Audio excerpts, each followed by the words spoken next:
Le damos inicio al debate. Muchas gracias, señor presidente. Buenos días a todas, a todos. Buenos días al señor ministro de la Defensa, a la señora ministra del Interior, a la señora ministra de Justicia,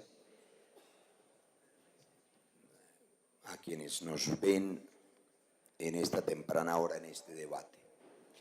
Lo primero, para contarle a todos y a todas, compañeros senadores y senadoras, es que el tema central del debate, como han visto ustedes en la Gaceta, es la seguridad nacional. Los colombianos queremos saber, después de este debate y por boca de los señores ministros, cuál es la verdadera condición de riesgos, senador Pinto, para la seguridad nacional. Yo quisiera, señor presidente, rogarle a los colegas senadores un poco de atención, senador Pinto. Me regala un poco su atención, porque los temas de seguridad nacional también son temas que preocupan al departamento de Santander y necesitamos saber si existen o no esos riesgos. Ha habido algunas instituciones invitadas o citadas que no asistieron, de manera que vamos a concentrarnos en los temas que tienen que ver con quienes sí lo hicieron.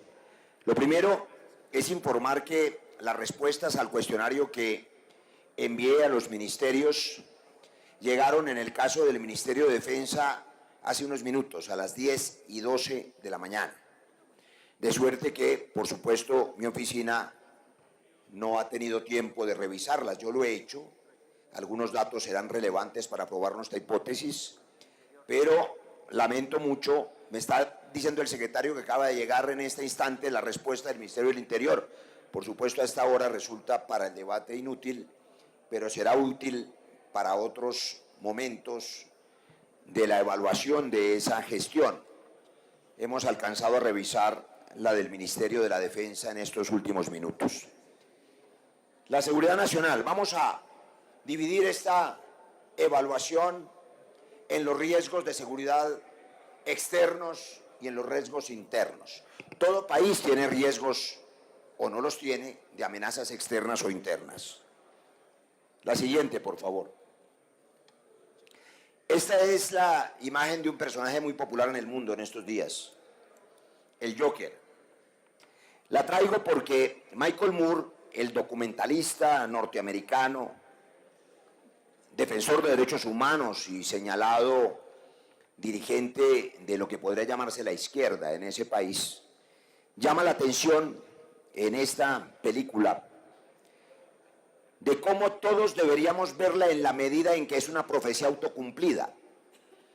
Alguien que es rechazado, discriminado, negado y termina siendo un psicópata y por tanto una amenaza para la sociedad que lo rechazó por pensar desde el principio que era una amenaza para la sociedad. Coincide esa afirmación de Michael Moore sobre el Joker con otra, que es la que sigue, de un pensador de lo que podría llamarse la derecha, que es Vargas Llosa. Vargas Llosa, en tiempos recios, que acaba de salir al mercado, señala una curiosidad a propósito del derrocamiento del presidente Arbenz en Guatemala, cómo en ese momento el fantasma del comunismo, que todavía no hacía presencia en América Latina en la década de los 40, de los 50, hizo que se derrocara un presidente que tenía unas propuestas populares, que no era ni nunca fue un comunista, pero que significó la persecución de unos jóvenes estudiantes que para entonces tampoco estaban en armas, uno de ellos este señor que terminó siendo el comandante guerrillero Ernesto Guevara, que estaba en ese país, que luego migró a México y que terminó, como todos sabemos y la historia lo sabe, en Cuba. Dice Vargas Llosa en su texto Tiempos Recios que es también una profecía autocumplida, como por perseguir un comunismo que no existía terminó generándose la verdadera realidad de un comunismo, primero en Cuba y luego en otras regiones del país, del continente americano. Y nosotros, bajo ese riesgo de la profecía autocumplida, vamos a examinar la amenaza externa e interna de seguridad del país. Aquí tenemos un ejemplo internacional que todos conocen. Corea del Sur tiene un vecino indeseable, un dictador sangriento, sanguinario, cruel, desalmado, todos los epítetos le caben al dictador de Corea del Norte, que además es heredero de una dinastía de dictadores de más de medio siglo. Ese es el tipo de relación diplomática que tiene con el presidente democrático de Corea del Sur. No está amenazándolo con misiles todos los días. No convierte a ese vecino indeseable en una amenaza para la seguridad de su país. Nosotros, hemos tenido en cambio con Venezuela las siguientes fluctuaciones, que permiten plantear la hipótesis de si tenemos o no una profecía autocumplida, una amenaza que hoy tenemos y que no teníamos. La relación del expresidente Uribe con el entonces presidente Chávez, la conocemos. Múltiples confrontaciones desde el inicio del gobierno, escalamiento, el episodio de los computadores de Reyes, que demostraron no solamente la infiltración guerrillera en Venezuela, sino la complicidad de ese régimen y el momento de envío de tropas a la frontera por parte de Chávez. Vino el gobierno Santos en sus 8 años y hubo un desescalamiento de esas tensiones. Sigue siendo un gobierno de un vecino indeseable, sigue siendo un dictador quien está al otro lado de la frontera, pero durante esos 8 años no hubo el riesgo de una amenaza externa contra el pueblo colombiano. Ahora, en lo que va de este gobierno, y es la primera pregunta que le hacemos al señor ministro de la Defensa, que además es, por supuesto, consejero político en materia de seguridad del jefe del Estado, sin ninguna duda, como lo es la ministra del Interior, ha habido un escalamiento verbal, por ahora, afortunadamente, de las relaciones entre los dos países, y llevamos un año hablando de despliegues de tropas en la frontera, de riesgos de bombardeos, de posibilidades de una guerra con Venezuela, todos esos asuntos indeseables para cualquier país. La pregunta es si el manejo de las relaciones con Venezuela pone o no en riesgo a los colombianos, que en el evento de una indeseable confrontación militar son los colombianos los que pondrían los muertos y sería Colombia el teatro de operaciones de una guerra indeseable. Aquí hay algunas de las declaraciones. Por supuesto, frente a los enemigos o frente a los vecinos indeseables hay dos caminos, o las relaciones diplomáticas o la confrontación militar. La diplomacia ha sido siempre el camino para evitar las guerras, pero a quienes no creen en la diplomacia, y entonces yo veo con preocupación esta frase del presidente Duque en julio del 2019, en una entrevista con RCN. Le preguntan por los esfuerzos que hace Noruega para intentar una solución dialogada al conflicto interno en Venezuela y al riesgo que significa Venezuela para el continente. Y el presidente Duque dice, yo veo ese camino, el del diálogo en Venezuela, no solamente inviable, sino creo que sería un pésimo precedente para la humanidad. Es decir, el diálogo es un pésimo precedente para la humanidad. En fin, a quienes no creen en la diplomacia, entonces les pregunto, y particularmente al ministro de la Defensa, si no creen en la diplomacia es porque se preparan para la confrontación eventual que puede surgir de ese escalamiento verbal y de esas tensiones. ¿Qué se ha hecho para defenderse de una eventual e indeseable guerra con Venezuela? ¿Hay fuerza aérea en Colombia para contrarrestar el ataque que se provoca con estos escalamientos verbales? ¿Cómo estamos en materia de inteligencia militar? ¿Cómo se ha asesorado al presidente en estos asuntos? ¿Cómo está la contrainteligencia? Y por supuesto, señores senadores y senadoras, bien podría uno tener una respuesta evidente a la pregunta de cómo está la inteligencia en materia militar. La anterior, por favor. Todo el país y el mundo, desafortunadamente, vio con sorpresa el error imperdonable que hicieron cometer al presidente de la República frente a la Asamblea de Naciones Unidas con los famosos informes de inteligencia que terminaron siendo o un fiasco o una trampa. Porque la pregunta para el ministro ¿es tan de baja calidad la inteligencia militar que le entregan a su jefe máximo, el presidente de la República, ante un escenario mundial, un informe lleno de equivocaciones? ¿Es de tan baja calidad la inteligencia? Porque si es así, ¿en manos de quién estamos para prever las amenazas externas e internas, y esa es la inteligencia. O no es de baja calidad, sino que en lugar de un fiasco se trató a propósito de hacer equivocar al presidente para desacreditarlo, caso en el cual sectores radicales inmersos al interior de las fuerzas estarían haciéndole daño al presidente, lo que sería aún más grave. ¿Cuál de las dos cosas ocurrió? Porque si fue apenas un asunto de contexto, como se quiso explicar a la opinión pública, ¿por qué le pidieron la baja al jefe de la inteligencia? ¿Por qué se fue el general responsable, que además no era el responsable? Porque los errores políticos los deben asumir los ministros civiles y no los oficiales que obedecen órdenes. La siguiente. Este es el riesgo real de un eventual ataque aéreo en Venezuela. ¿Cuál es nuestra capacidad real para detenerlos? Esta es la distancia en kilómetros promedio entre las bases aéreas venezolanas y sus objetivos en Colombia, entre 350 y 400 kilómetros de distancia desde solo dos bases, San Antonio del Táchira y Santo Domingo. ¿Cuál es nuestra posibilidad de detener las aeronaves militares venezolanas y particularmente los aviones Sukhoi? La siguiente. ¿Tenemos nosotros aeronaves para repeler esos ataques? ¿Tenemos baterías antiaéreas? La respuesta es no las tenemos. Y uno podría decir que hay que abstenerse de esa respuesta, primero por vergüenza, segundo por prudencia, pero los colombianos tienen derecho a saber cuando se asusa un enemigo en la frontera si el que lo asusa tiene con qué defendernos, porque si no, esa práctica de asusar al enemigo es una irresponsabilidad, sobre todo cuando se descarta la diplomacia y la negociación. Estas son las preguntas de fondo sobre la inteligencia. Ya hemos visto el fiasco de la inteligencia, pero uno se pregunta por qué razón no está funcionando la inteligencia militar. Y yo pregunto, pareciera que ahora en el ministerio que usted preside, ministro Botero, es más importante la lealtad que el mérito de los oficiales. ¿Eso es cierto? Porque de lo contrario yo quiero preguntar dónde están los coroneles de la Operación Jaque. ¿Salieron porque supuestamente eran menos leales con este gobierno? ¿Salieron los mejores oficiales de inteligencia por razones políticas? ¿Dónde está ahora el general Salgado? ¿Dónde está el general Maldonado?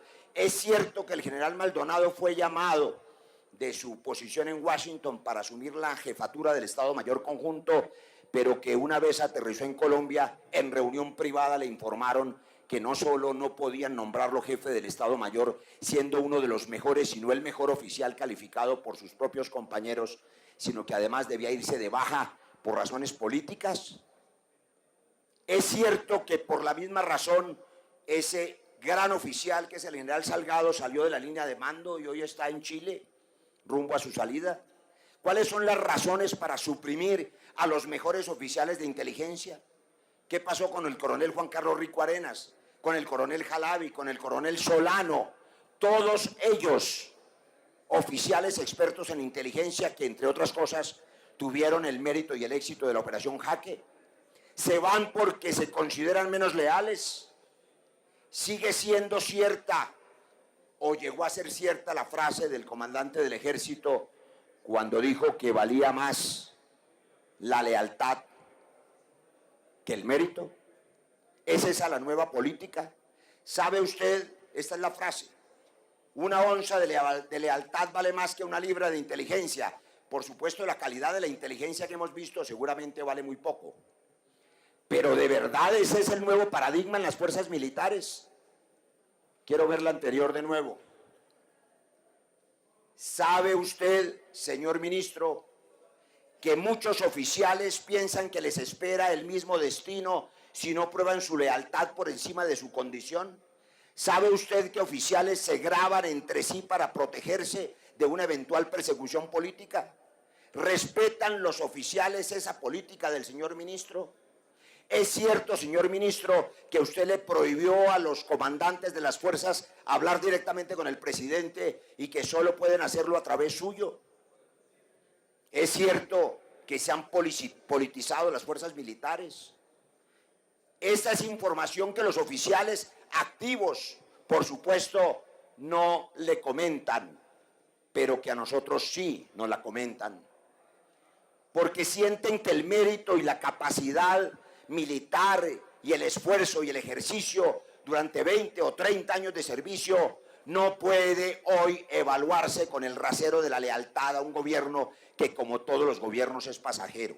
Es la lealtad al jefe del Estado, claro, es la lealtad al presidente de la República y sobre todo la lealtad a la Constitución.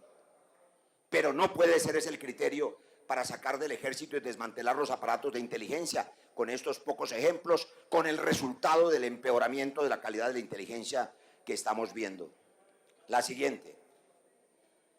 Vimos ya el asunto de Naciones Unidas, pero también hay preocupaciones frente a lo que se conoce como la contrainteligencia.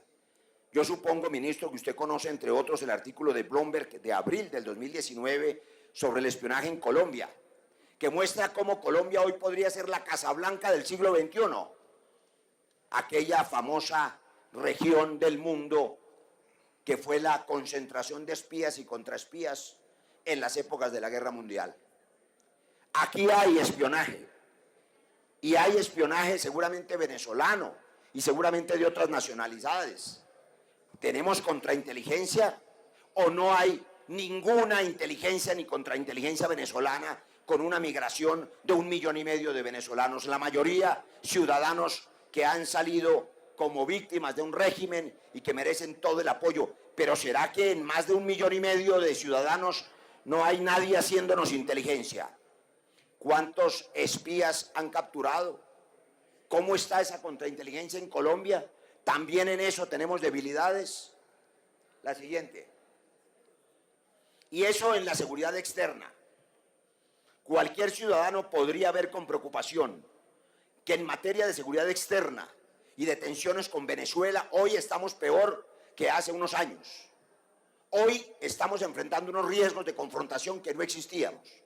Hoy nos hemos dedicado en el último año a azuzar un vecino indeseable y además sin tener con qué responder militarmente si se desata un conflicto que le puede interesar a otras potencias, que le puede interesar no solo a Maduro, sino a otros presidentes en trance de reelección, a quienes, con tal de reelegirse, bien les vendría una confrontación militar.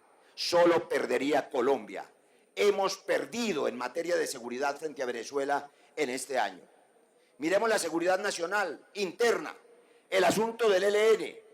Y voy a tener que ir rápido porque el tiempo apremia. Cifras oficiales. Yo quiero creer en las cifras oficiales. En el año 2017 asistí personalmente con un grupo grande de personas a una reunión con los comandantes de las fuerzas militares.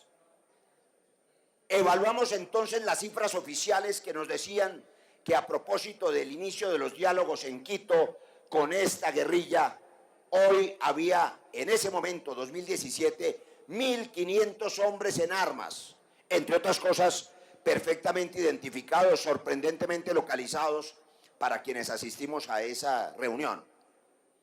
Y eso se verificó en el examen periódico de Colombia ante el Consejo de Seguridad de Naciones Unidas del 2017. Nos ha informado el señor ministro que con sus cifras, y la alcanzamos a corregir en los últimos minutos con su respuesta, hoy hay 4.867 hombres en armas. Eso quiere decir que en su gestión, señor ministro, el ELN se ha triplicado, ha fracasado en la contención de esa guerrilla.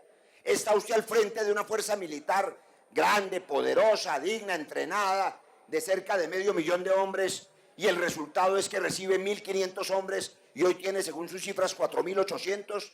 Usted ha fracasado en la contención y el gobierno, señora ministra, por supuesto, ha descartado y por tanto fracasado en la vía dialogada, porque frente a la guerrilla hay dos caminos en el mundo: o se dialoga y se desarma, como se hizo con la guerrilla más grande, que era la de las FARC, o se combate y se derrota. Pero el gobierno en este año rompió, antes congeló la mesa de diálogo con el ELN, descartó el diálogo como solución y estos son los resultados de la confrontación y de la contención. No ha podido el Ministerio de la Defensa ni siquiera contener, sino evitar la proliferación de los miembros del ELN en sus cifras. En su gestión este año se han triplicado los miembros del ELN, es decir, esa gestión ha fracasado. Y hablemos de las llamadas disidencias de las FARC. Las cifras oficiales, cuando terminó el Caguán, hablaban de 17.000 militantes. En el 2016 se habló de 7.000 en cifras oficiales. La que sigue. Pero más bien apeguémonos a las cifras de este gobierno. En este gobierno, según los funcionarios que atienden la reincorporación y el alto comisionado para el posconflicto, se trató de 13.190 personas desmovilizadas, de las cuales, en cifras oficiales, la fuerza pública dice que hay 2.300 disidentes, de los cuales 2.000 serían exguerrilleros que se desmovilizaron pero volvieron a las armas, pues ya había 300 disidentes. Miren este detalle. No hay 2.000 ni 2.300 disidentes adicionales. Si los hay son reincidentes y la diferencia no es menor, porque son disidentes a un acuerdo de paz. Los que no quisieron firmar, nunca estuvieron en el acuerdo, están por fuera, se quedaron en la ilegalidad. Mal puede decirse que incumplieron el acuerdo, incumplieron con la Constitución y la ley. Pero si están allí, muéstreme la diapositiva, por favor. Y supongamos que sumáramos los reincidentes y los disidentes y que no atendiéramos las cifras de otras fuentes, como la Fundación Paz y Reconciliación, que nos habla de que hay 700 disidentes. Eso equivaldría al 5% de los desmovilizados. Y en las cifras oficiales de este gobierno equivaldría al 15% de los desmovilizados, lo que significa, colombianos y colombianas, que aún en cifras de quienes no creen en el acuerdo de paz, el 85% de los miembros de la exguerrilla de las FARC han cumplido con el acuerdo de paz y dejaron las armas para apostarle a la paz, lo que significa que el camino del diálogo es un éxito y el camino de la confrontación, por lo menos con esta inteligencia y con esta capacidad, es un fracaso. Si comparamos el éxito de un 85% que dejaron las armas con el fracaso de triplicar los miembros del ELN en este año con la exclusiva política de la confrontación militar inoperante. Lo que sigue. Ahora, la reincidencia en los procesos de paz, en el caso colombiano también es ejemplar. Aquí está la reincidencia en otros procesos de paz, el 20% en Angola, el 32% en Nepal, el 30% en Costa de Marfil, la que sigue. En El Salvador el 28%, en Guatemala el 22%, en Nicaragua el 32%. Que aquí solo hubiesen reincidido el 15% es un éxito de un proceso de paz que sigue siendo ejemplar para el mundo. Sigamos. Si bien hemos visto que hemos aumentado los riesgos en la seguridad externa con Venezuela, que el Ministerio de la Defensa no ha podido contener el fenómeno del ELN, sino que en sus cifras se ha triplicado, que tampoco ha hecho nada para disminuir las disidencias, sino que al contrario, se han multiplicado en sus propias cifras de 300 a 2.300. Veamos qué pasa con los grupos armados organizados, que son los otros grupos de delincuencia común. Cifras oficiales del 2019, 2.300 integrantes en armas y unos 1.400 en redes de apoyo al terrorismo. Las cifras del Ministerio de la Defensa y de las organizaciones que analizan estos datos en el 2017 mostraban 2.100 integrantes. 2.100. En este escenario se debatió, senador Benedetti, la posibilidad del sometimiento a la justicia de esos grupos en el año 2017, con un proyecto bastante polémico, complejo, que finalmente no se aplicó. Muchos creemos y creíamos que lo único que tienen que hacer estos delincuentes es entregarse y someterse a la justicia. Punto. Pero para ese debate, las cifras eran 2.100. Hoy son entonces, según cifras oficiales, 3.700. Es decir, también en materia de contención de los grupos armados ilegales, organizaciones criminales, ha fracasado la política del Ministerio de Defensa y se han multiplicado en este año. Lo que sigue. En las zonas de conflicto, aquí está para mirar apenas un indicador, la tasa de homicidios en lo que fueron las zonas más golpeadas por el conflicto armado. Y es evidente la curva. Cuando usted compara desde el año 2011, 2012 hasta el año 2019, hay un descenso, allí hay una concavidad, allí hay un alivio de esas cifras que vienen desde lo más alto y que vuelven a subir en el año 2019. 63.000 efectivos de la fuerza pública están desplegados en 67 municipios priorizados a través del plan Horus. 63.000 efectivos, y sin embargo las tasas de homicidios volvieron a subir cuando habían bajado. Recién se firmó el acuerdo de paz. Sigamos. Las cifras de terrorismo, de actos puramente terroristas. Aquí tienen ustedes las cifras del 2013. La curva es evidente, habla por sí sola. 527 atentados terroristas. El descenso, una vez que se firma el acuerdo de paz y una vez que se abre la mesa de diálogo con el ELN, senador Bolívar, el descenso es evidente. En el 2017 teníamos apenas 68 actos terroristas, pero en el 2019 aumentaron a 135, casi el doble. Senador Roosevelt, nos escuchan los colombianos. Probablemente a algunos senadores los problemas de seguridad de sus regiones no les interesen mucho, pero a la mayoría sí, les agradezco por eso su atención. Aquí lo que estoy demostrando es que una vez que se cierran las puertas al diálogo, una vez que se denosta del camino del diálogo ya recorrido en el pasado acuerdo de paz y se le apuesta solamente a la solución militar, los actos terroristas se han duplicado en el último año. Por lo tanto, en materia de contención del terrorismo, también ha fracasado este ministerio en este año. La que sigue. Violencia política. Sobre esto se ha hablado tanto y nos ha dolido tanto que el país tiene suficiente información. Esto es un dato. Los asesinatos en campaña en relación con la actividad electoral. Elecciones del 2015, 8 asesinatos. Elecciones del 2019, van 12. Dios quiera que no haya más. También han aumentado los asesinatos en relación con la actividad política en elecciones. Para no hablar de la elección presidencial pasada, en la que, habiendo ganado con todo mérito y en democracia el candidato del partido de la oposición que hoy gobierna, fueron las elecciones más pacíficas de la historia después de haber firmado el acuerdo de paz. No podemos decir, desafortunadamente, de las elecciones que ocurrirán dentro de 13 días que sean las más pacíficas de la historia. Aquí también hay un fracaso. En el homicidio de los líderes sociales, y lamento que el defensor del pueblo no haya estado presente, hay que preguntar, la vida de quienes se reincorporaron, la vida de los exguerrilleros, la vida de los líderes sociales, ¿no es responsabilidad del Ministerio de la Defensa? Se cumplieron hace 2 días 151 exguerrilleros que dejaron las armas asesinados para, por supuesto, sumarse a la lista trágica de 702 líderes sociales asesinados. Sigamos.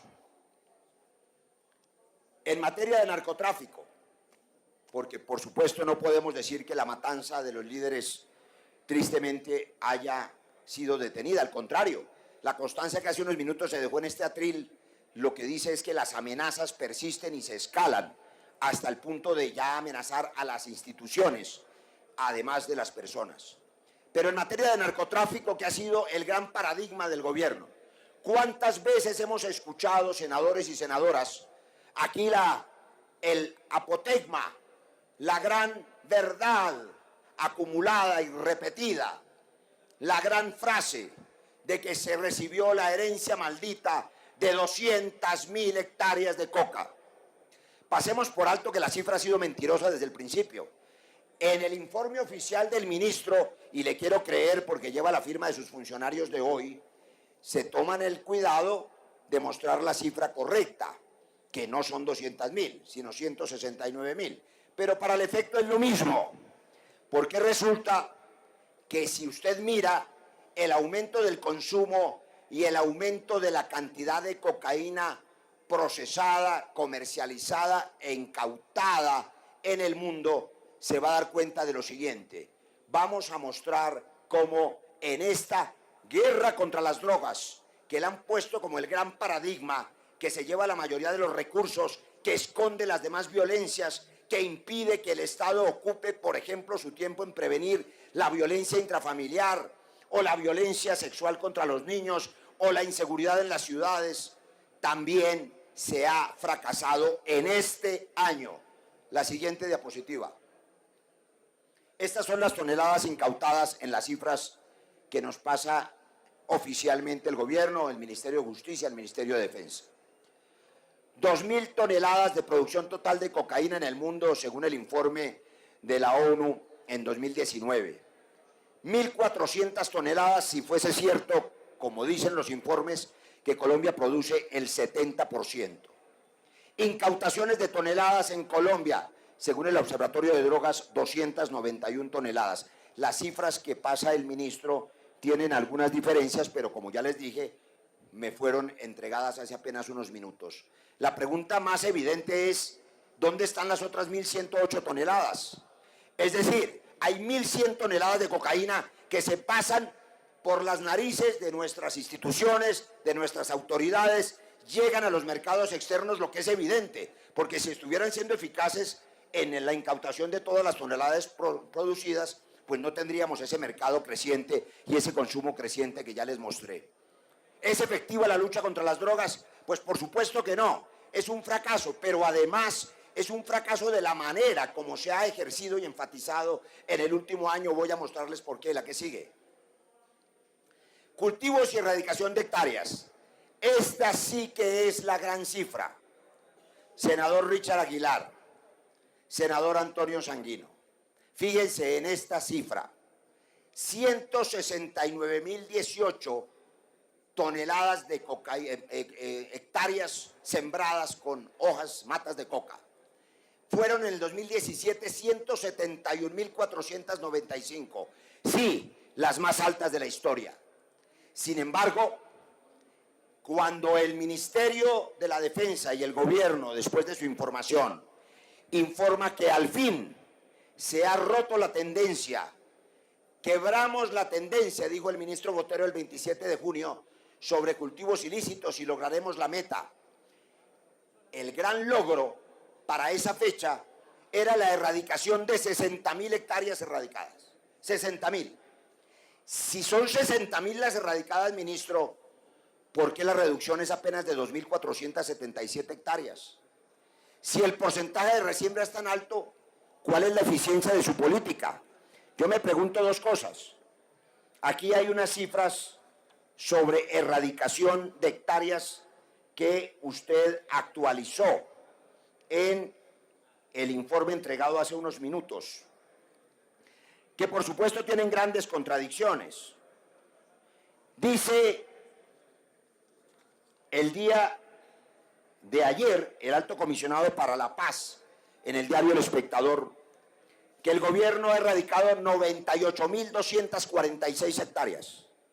98.000. El ministro ha dicho que ha erradicado 65.231. La diferencia es enorme, pero le creo más al ministro, porque él es el que recibe los informes directos. Si ha erradicado 65.231 hectáreas y recibió 170.000, ¿por qué otra vez tiene 170.000? O para darle gusto a la publicidad de la galería, ¿por qué tiene las mismas 200.000? Una de dos razones. O las cifras son falsas y a usted le informan mal, y como no hay ningún control de verificación de que se erradica lo que dicen que erradican, pues la erradicación simplemente es imaginaria en buena proporción. O lo que creo más probable, sí erradican, sí se juegan la vida, Si mueren en esa tarea, 17 hombres, según sus cifras, han muerto en esa tarea abnegada, han perdido la vida. Pero la resiembra hace que sea un absoluto fracaso esa tarea de control del narcotráfico por esa vía. De manera que en materia de contención del fenómeno del narcotráfico también hay un fracaso. Tenemos las mismas hectáreas que hace un año. Después de cacarear en los escenarios nacionales e internacionales que han erradicado 70.000 y tenemos las mismas hectáreas. ¿Hay necesidad de alguna otra evidencia para ese fracaso enorme con los costos que significa la erradicación en vidas humanas, en recursos? Ah, nos dirán, es porque no nos han dejado fumigar, porque no nos han dejado usar el glifosato. Las cifras comparadas en el tiempo de la resiembra con la fumigación son las peores de todos los mecanismos de erradicación. Están por encima del 80%. Yo les voy a mostrar las cifras de la resiembra con la sustitución voluntaria de cultivos, cifras oficiales. Aquí están las cifras del ministro. 65.000 hectáreas erradicadas, que equivale al 81% de la meta. La gran meta es erradicar las 80.000 hectáreas para que sigamos en las mismas 170.000. O sea, la meta de entrada es ya un fracaso. Pero implica la movilización de 150 grupos de erradicación y de muchos civiles. Las cifras, como ustedes ven, son todas erráticas. Arriba hay una, abajo hay otra. El ejército ha erradicado 34.000 hectáreas de coca, la policía 31.000, 13.000 bajo la medida de aspersión terrestre, etcétera. Pero la resiembra en cifras oficiales es de un 35%. Las cifras no dan por ninguna parte. Si usted coge 170.000 y le quita 65, pues quedan 105. Si la resiembra fuera el 30%, que son 20.000, tendría 125.000 y tiene las mismas 170.000. Las cifras, ministro, no le cuadran, sus propias cifras. Sigamos. Nosotros decíamos en un debate anterior en la Comisión Primera que a qué se dedicaba el Ministerio de la Defensa. El ministro nos dijo que iba detrás de las matas y también de las semillas. Y nosotros preguntamos por qué no iba prioritariamente detrás de los capos y detrás de los insumos. Estos son los insumos incautados, también en cifras oficiales y conocidas. Para las 169.000 hectáreas que hay sembradas de coca, o las 171.000 que había cuando empezó este gobierno, que tienen un potencial de producción de 1.098 toneladas de cocaína, se requieren, en un cálculo elemental de regla de 3, 35.136.000 galones. Esas toneladas de cocaína se produjeron, y ustedes recordarán la diapositiva que ya les mostré, cuando con cifras similares encontramos que la mayoría de la cocaína producida sale de Colombia y llega a los mercados exteriores. La cocaína se nos escapa. Pero bueno, uno diría que es muy difícil controlar, hacer interdicción aérea. Hay muchas fugas y muchas rutas que los criminales utilizan. Pero esto es totalmente manejado al interior de Colombia.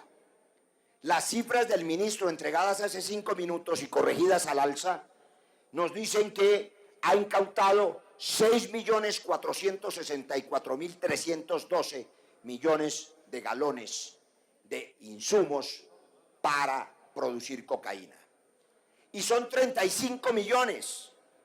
Ha incautado 6 millones y 29 millones de galones se han pasado en las narices de la fuerza pública. Nadie los ve. Y es gasolina en carrotanques, como lo que ocurre en Argelia, en el Cauca, donde hay 18 estaciones de gasolina.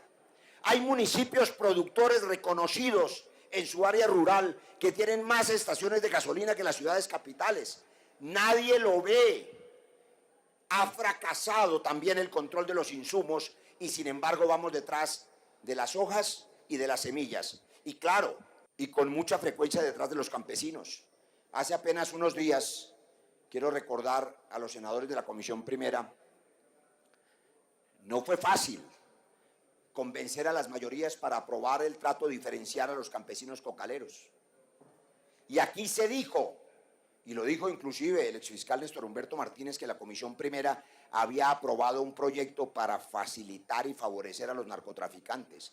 No, son los campesinos que de buena fe acudieron al llamado del Estado para sustituir voluntariamente los cultivos y se pusieron sub iudice. Perseguir a esos campesinos, perseguir las hojas y perseguir las semillas, que me parece lo más divertido, pero no perseguir a los insumos. 29 millones de galones se pasan por el frente de las narices del Ministerio de la Defensa sin que las pueda controlar. Quizás porque no hay inteligencia. Yo creo, en verdad, después de ver estas cifras, ministro, que usted no tiene inteligencia. No está funcionando la inteligencia, ni interna ni externa, como vimos en Naciones Unidas. La siguiente. Estas son las cifras del Programa Nacional de Sustitución de Cultivos. ¿Cuántas son las familias que se acogieron? Cifras disímiles desde las inscritas, que fueron 99.000, hasta las que fueron acogidas para el pago, que fueron 57.000, de las cuales 33.000 reciben asistencia técnica. Solo 14.000 tienen componente de seguridad alimentaria. Y sin embargo, fíjense ustedes, estamos hablando de seguridad nacional. ¿Qué hacer para contener la maldición del narcotráfico, que es la peor desgracia del tejido social colombiano? 99.000 familias se acercaron a decirle al Estado colombiano que sembraban coca. Solo 14.000 tienen componente de seguridad alimentaria y 33.000 asistencia técnica. Y sin embargo, miren los resultados. La que sigue. Estos son los niveles de resiembra cuando hay sustitución voluntaria. Son maravillosos los resultados por departamentos. El 2.5 en Norte de Santander, el 1.5 en Bichada, el 0% en el Guaviare, el 0% en el Meta, el 0.6 en el Putumayo, el 0.1 en Antioquia. El promedio de esa resiembra en la sustitución voluntaria de cultivos es del 1% y con glifosato del 80%. Entonces dejen de mentirnos diciendo que el fracaso en la contención del fenómeno del narcotráfico es porque no se les ha dejado fumigar. Pero además quiero contarles, tampoco podrían fumigar. Si mañana no hubiera ningún reparo ambiental, si nos olvidáramos de lo que ha dicho la Corte Constitucional, ¿usted podría empezar a fumigar mañana, ministro? No puede hacerlo. El gobierno norteamericano solo ha ofrecido un 30% de la financiación, y lo hizo la semana pasada, de los costos de esa fumigación. Pero los costos técnicos, los pilotos, las aeronaves no están listas y las tiene que poner Colombia. ¿Y por qué esa reducción? Por muchas razones, entre otras porque esta embajada americana protestó frente al gobierno colombiano, porque en una de las contrataciones de la compra del glifosato se compró un glifosato falso. Y a pesar de ese reparo, este año volvieron a comprar al mismo proveedor. Pero aunque fuera el glifosato más puro como veneno, una resiembra del 80% no es ni una solución ni una justificación para el fracaso en la contención del fenómeno del narcotráfico, cuando tienen aquí una respuesta eficaz con apenas 1% de resiembra, que es la sustitución voluntaria de cultivos, que es a lo que hay que apostarle. La que sigue. Pasemos rápidamente las cifras en las ciudades, porque uno puede decir, ministro, que si bien ha empeorado la seguridad y la amenaza frente a Venezuela, y no pudo contener usted el fenómeno del ELN, sino se triplicó, y no pudo contener las disidencias, sino que crecieron, y no pudo contener las GAO, sino que crecieron, y no pudo contener el narcotráfico, sino que aumentó, y no pudo contener los insumos, sino que todos pasan por encima, pues al menos en la seguridad ciudadana y urbana algún resultado podría tener. Lo tiene en las cifras de homicidio. El homicidio ha disminuido en prácticamente todas las ciudades de Colombia. Lo viene haciendo de manera consistente desde 2017, pero ha disminuido también en el año de su gestión. No así el resto de los delitos sexuales, la violencia intrafamiliar. La siguiente, por favor. El hurto, que es, digamos, lo que los ciudadanos en las calles más resienten, el atraco.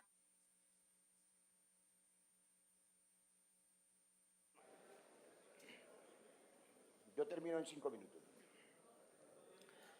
El hurto, el atraco y el asalto han aumentado en promedio en las ciudades colombianas casi un 10%. La sensación de inseguridad en las ciudades colombianas también ha empeorado y se agrava con el déficit de policías. El fallo que conocemos y que significó que el 21% del total del personal de la Policía Nacional, el 26% del nivel ejecutivo, pueden ya jubilarse de manera inmediata, 16.000 de ellos, se conocía, se sabía venir. Hace más de un año fue la sentencia del Consejo de Estado. ¿Qué medidas ha tomado el Ministerio para evitar ese déficit policial? Cuando uno ve que aumenta el deterioro de la seguridad en las ciudades y baja el número de policiales, uno espera que el ministro de la Defensa haya previsivamente tomado medidas para evitar ese déficit policial. La que sigue. Miren este cuadro. Esta es la percepción de inseguridad ciudadana en Colombia hoy, en este año. Esto no es el gobierno pasado. El 80% de percepción de inseguridad en Bogotá, más del 50% en Barranquilla, y así en Cali, en Medellín, en Cúcuta. Y a la derecha, la tasa de policías por 100.000 habitantes que ha venido descendiendo. Los expertos en seguridad saben que no es una correlación directa, que es apenas una de las variables, la disminución de policiales frente al aumento de la inseguridad y la percepción de inseguridad. Pero si es una de las variables, esta no ha sido atendida. Y las otras variables tampoco lo han sido, porque los resultados son evidentes. La percepción de inseguridad también ha empeorado en las ciudades colombianas en el último año. La que sigue. Y este es el presupuesto. La tajada naranja, que es la más grande, 47%, corresponde al presupuesto de las fuerzas militares. El 32%, el presupuesto de la policía. Ustedes acaban de ver, y esto es importante en sus ciudades, senadores y senadoras, es en sus regiones donde violan niños, donde atracan señoras, donde roban celulares, donde matan por robarse el vehículo. Todos estos delitos que son mucho más comunes, mucho más frecuentes y mucho más preocupantes para la ciudadanía que los delitos relacionados con un conflicto armado que ya no existe, los debe atender la Policía Nacional. Y sin embargo yo pregunto, ¿por qué razón la Policía Nacional tiene menos presupuesto que el resto de las Fuerzas Armadas? ¿Por qué la policía tiene menos presupuesto que las fuerzas militares cuando le corresponde a la policía atender las principales causas de inseguridad? Y eso sin mencionar aquí la segunda causa de mortalidad y morbilidad traumática en Colombia, que es la inseguridad vial, que también corresponde a la Policía Nacional. La que sigue. Ustedes conocen el análisis del presupuesto, voy a pasar por encima de este dato para preguntar una cosa. Ya que hablamos de presupuesto, yo quiero que el ministro de la Defensa nos cuente cuál es su régimen de contratación. Ha habido recientes y dolorosos escándalos de corrupción en las fuerzas militares. La pregunta que yo hago como senador de la República y la pregunta que hace cualquier ciudadano es si esos fenómenos de corrupción tienen o no que ver con modalidades especiales de contratación que incluyen los gastos reservados del Ejército u otras formas de contratación que faciliten o prohijen esa corrupción con ese presupuesto multimillonario. A lo mejor no tiene que ver con las formas de contratación, a lo mejor sí. Pregunté a la Procuraduría General, no hemos recibido todavía la respuesta, la seguimos esperando. Sigamos.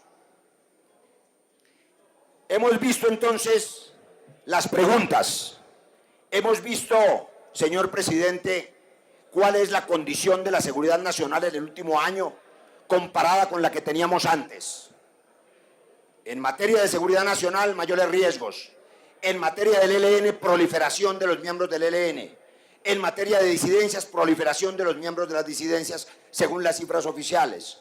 En materia de GAOs, más GAOs este año que el año pasado. En materia de narcotráfico y de insumos, fracaso también en la contención del fenómeno y en la incautación. En materia de seguridad, empeora la percepción de seguridad. ¿Cuáles son sus respuestas, ministro, las que han oído los colombianos frente a estos asuntos? Aquí hay algunas de ellas. Usted dijo, en el 2018, respetamos la protesta social, pero también creemos que debe ser una protesta ordenada, que verdaderamente represente los intereses de todos los colombianos y no solo de un pequeño grupo. Una buena definición. Solo se puede protestar cuando protestan todos.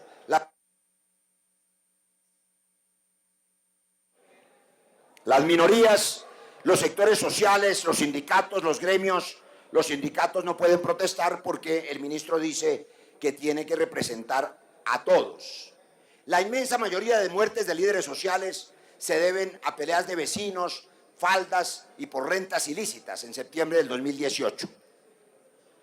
Si hubo un homicidio, a propósito del asesinato de Dimar Torres, tuvo que haber una motivación.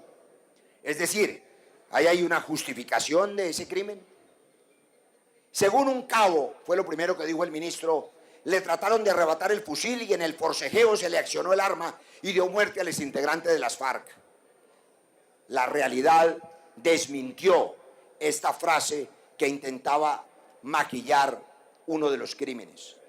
Pero esa frase puede ser una equivocación aislada, si no fuera porque estas son las frases con que se responde a las preocupaciones de los colombianos sobre seguridad.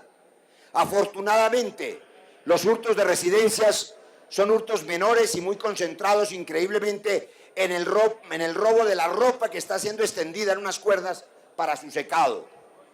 Verdaderamente un ministro de Defensa, senador Serpa, que le dice a los colombianos que la principal preocupación en materia del hurto es el robo de la ropa que está extendida en las cuerdas después de haber visto todos los problemas de seguridad, yo no creo que haga quedar bien al presidente de la República. Volvió el paramilitarismo, le preguntan y dice, yo no diría eso. Aquí lo que hay es gente mala matando gente buena. Gran frase. Si no fuera una tragedia, sería una comedia. La que sigue. El militar disparó al suelo y la bala rebotó e impactó al menor en la Lizama. Ustedes vieron las imágenes de lo que fue ese desgraciado episodio de la muerte de un civil que irresponsablemente cruzó una cerca, una frontera que no debía, pero que fue fusilado. En mi experiencia como agricultor no he conocido un mejor herbicida que el glifosato. Parece, señor ministro, que usted tiene mucha experiencia como agricultor, pero no como ministro de la Defensa, cosa además que saben los colombianos y que desafortunadamente se ha probado en este año. Cero experiencia en materia de defensa y de seguridad pareció ser la condición necesaria para ocupar ese cargo. Y una cosa que me parece la más preocupante, en la comisión primera repitió el ministro a la pregunta de si los francotiradores apostados en las casas implicaban complicidad de la población civil. Sí, y seguramente lo volverá a decir hoy. La población es responsable de la criminalidad y citó un montón de ejemplos que quizá escuchemos otra vez de cómo la sociedad civil, la población civil es responsable y cómplice de los crímenes, lo que pone en riesgo a toda la población civil colombiana. Yo no solo voy detrás de las matas, sino también de las semillas. No sé cuántas semillas hayan esposado, capturado o enjuiciado. No son las semillas, señor ministro, son los capos que están regresando de la extradición y están volviendo a delinquir sin que las fuerzas del Estado los hayan vuelto a capturar, sin que la inteligencia del Estado evite que vuelvan al crimen. Esos son los responsables y son los insumos que no incautan y son las toneladas de cocaína que se les escapan, no son las semillas. Estas son entonces, señor ministro, las respuestas en sus frases que usted le da a las preguntas de los colombianos. Yo creo sinceramente que las cifras son más serias que sus respuestas y creo también que, como resulta evidente, después de un año de frases grandilocuentes o de frases irresponsables, los colombianos se sienten más inseguros. Llevamos un año oyendo hablar de guerras, Llevamos un año diciéndonos que va a volver a empezar la guerra interna y que cuidado, empieza una guerra externa con Venezuela. Llevamos un año descuidando la seguridad en las ciudades y descuidando la seguridad en los hogares. No vino la directora de Bienestar Familiar para que nos explique qué se ha hecho en este año para evitar los 15.000 niños y niñas abusados el año pasado en los hogares. Hemos descuidado la seguridad de los colombianos por andar detrás de las profecías autocumplidas, fabricando enemigos para distraer a la opinión, reinventando a través de las disidencias el enemigo de las guerrillas, reinventando y fortaleciendo el enemigo del ELN, congelando y luego rompiendo una mesa de diálogo con el ELN, que por supuesto terminó en la atroz acción criminal del ELN contra la escuela de policía. Cuando no hay diálogo, hay guerra. Llevamos un año fabricando enemigo externo, que claro que es un dictador Maduro, pero ministro, el gobierno fue elegido para atender los problemas de seguridad de los colombianos y no para azuzar al enemigo potencial venezolano hasta que lo conviertan en un enemigo militar verdadero. Y ahora, a falta de enemigos, no vino el señor canciller, creo que el vicecanciller estaba aquí. Amanecemos con la reiteración del gobierno nacional de incumplir los protocolos que el Estado colombiano le pidió al gobierno cubano, con lo que se configura nada menos que el delito de perfidia, pero que no importa. Lo que importa es fabricar otro enemigo. Ya no basta con Venezuela, sino con Cuba, el ELN, las disidencias. Tenemos suficientes enemigos para distraer a la opinión pública. Lo cierto es que en todas las áreas de los mismos enemigos que ustedes señalan, este año ha fracasado en materia de contención de esos enemigos. Esperemos que este Senado evalúe, después de escucharlo, la eficiencia de su gestión como ministro, pero yo creo, y con esto termino, señor ministro, que el país, el gobierno y el presidente Duque merecen un ministro más confiable, más experimentado, más serio, más capaz de contener todas estas amenazas. Yo creo que el presidente de la República necesita a alguien que le dé inteligencia verdadera, que no lo engañe con las cifras. Yo creo que el presidente necesita mostrarle a los colombianos que fue capaz de contener al ELN, ya que rompieron la mesa de diálogo, que fue capaz de contener las disidencias que todos los días señalan, que fue capaz de contener a las GAOs en lugar de multiplicarlas, que la seguridad en las ciudades está mejor y no que está peor, y que las familias colombianas sufren hoy de menos violencias en lugar de la mayoría de las violencias que se han incrementado. No ha logrado usted cumplir con su deber, pero sus frases sí quedarán para la historia. Escucharé su respuesta.